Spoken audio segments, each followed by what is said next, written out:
Hello everyone, it's your all सब education. आज हिंदी का हम एक और टॉपिक लेके चल रहे हैं व्याकरण से रिलेटेड। तो मैं ना यहाँ पे 3 वाक्य लिखने जाऊंगी। राम खाना खा रहा है। पहला वाक्य है राम खाना खा रहा था। दूसरा वाक्य है राम खाना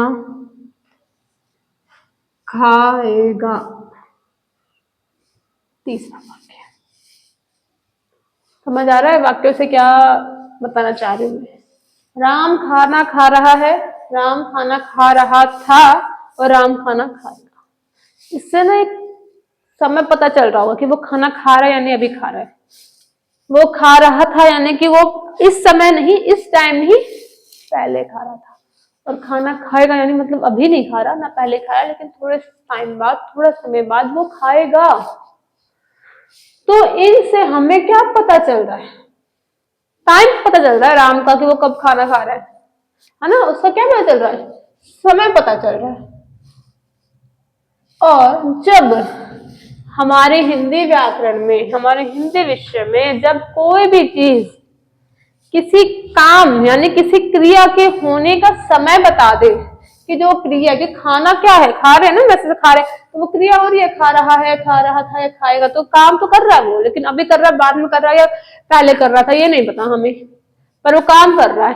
तो जब भी कोई क्रिया, कोई भी क्रिया है ना, कोई भी क्रिया क्या करती है? समय बता दे उसका, वो काम कब हो रहा है, उसको हम बड़े ही प्यार से क्या बोलते हैं? उसको हम बोलते हैं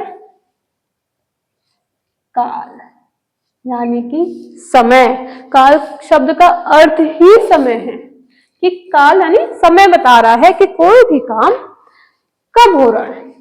और इसी को आप इंग्लिश लैंग्वेज में बोलते हैं टेंस।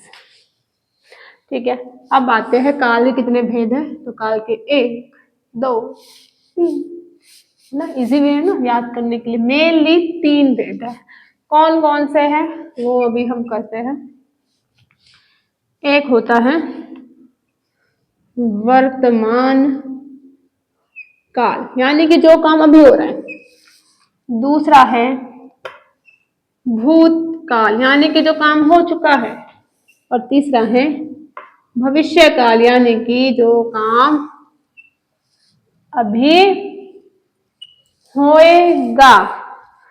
ठीक है, तो ये 3 काल है। अब इसको कैसे पहचाने?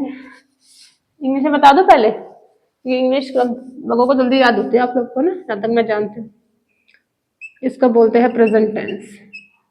प्रेजेंट अभी की बात, इसको बोलेंगे हम पास्ट टेंस, यानी कि बाद की बात। इसको हम बोलेंगे फ्यूचर, यानी कि सॉरी, पास्ट यानी पहले की बात और फ्यूचर यानी बाद की बात। ठीक है, जो काम अभी हो रहा है, जो काम हो चुका है यानी कि पहले हो चुका है, फ्यूचर जो कि होगा। राम खाना खा रहा है, मैं ना इसमें क्या करते हैं, सब याद करवाएंगे इसमें आपको ट्रिक फॉर्मूला, कि फॉर्मूला याद करो, था, थी, है, होगा, ये सब जहां होगा वो वाला काल होगा। हमें कोई रूल, कोई नियम याद नहीं करने, हम सीखेंगे सेंस से। वाक्य को लेंगे, उसको पढ़ेंगे, उसका सेंस समझेंगे कि वो क्या कहना चाह रहा है, उसके बिहाव पे हम पता चलेगा कि कौन सा काल है। हमें कोई नियम नहीं, कोई रूल नहीं सीखना। ठीक है, तो राम खाना खा रहा है, मुझे बताओ राम अभी खाना खा रहा है? राम खाना खा रहा है, अभी खा रहा है, या फिर खा रहा था, खा चुका है क्या, या खाएगा? हमें पता है वो राम खाना खा रहा है, अभी कुछ कर, अभी खा रहा है ना, क्योंकि वो खा रहा है। तो जो राम खाना खा रहा है, तो वो फर्स्ट वाला किसमें आएगा? इसमें। राम खाना खा रहा था, इतने बड़े तो हम हो गए कि था की बात आएगी तो मतलब वो काम हो चुका है, वो अभी नहीं कर रहा रिसेंटली वो काम हम कर चुके हैं। तो जहाँ पे था है कि राम खाना खा रहा था, वो हो जाएगा हमारा भूतकाल के। वो खा रहा था, खा चुका है, अभी नहीं कर रहा वो काम, पहले कर चुका है, पहले के टाइम पे वो कर चुका है। राम खाना खाएगा, तो ना वो अभी कर रहा है, ना उसने वो काम पहले किया, वो काम अब करेगा। भूखा है भाई वो अब खाएगा। तो थर्ड नंबर पे आएगा कि खाना खाएगा। अच्छा, मैं पढ़ा रही हूँ, ये कौन सा काल होगा? मैं पढ़ा रही हूँ ना, तो हमें सेंस समझना कि पढ़ा रही हूँ यानी कि अभी बात कर रहे हैं हम, पहले की बात कर रहे हैं या आने वाले टाइम की बात कर रहे हैं। तो मैं पढ़ा रही हूँ यार, अभी पढ़ा रही हूँ, रिसेंटली चल रही है क्लास, तो कहाँ आएगा? वर्तमान में। मैंने कल सर्वनाम पढ़ाया था, तो टाइम बीत गया, मैंने कल पढ़ाया था शब्द आ गया, मैंने कल पढ़ाया था, तो वो किसमें आ जाएगा? भूतकाल में। भविष्य की बात करें, कल मैं अविकारी शब्द पढ़ाऊंगी, है ना। वैसे रियल में ऐसा नहीं कि जरूरी नहीं कि अविकारी पढ़ाऊंगी, लेकिन एक उदाहरण के तौर पे कि कल मैं अविकारी शब्द पढ़ाऊंगी, तो फिर कल पढ़ाऊंगी ना, आज तो नहीं पढ़ा रही, या ना मैंने पहले पढ़ाया अविकारी शब्द, मैं कल पढ़ाऊंगी, नेक्स्ट क्लास जो भी होगी उसमें पढ़ाऊंगी। तो मैं आगे की बात कर रही हूँ, अगले दिन की, अगले टाइम की, अगले समय की बात कर रही हूँ, तो वो किसमें आ जाएगा? हमारा भविष्य काल में।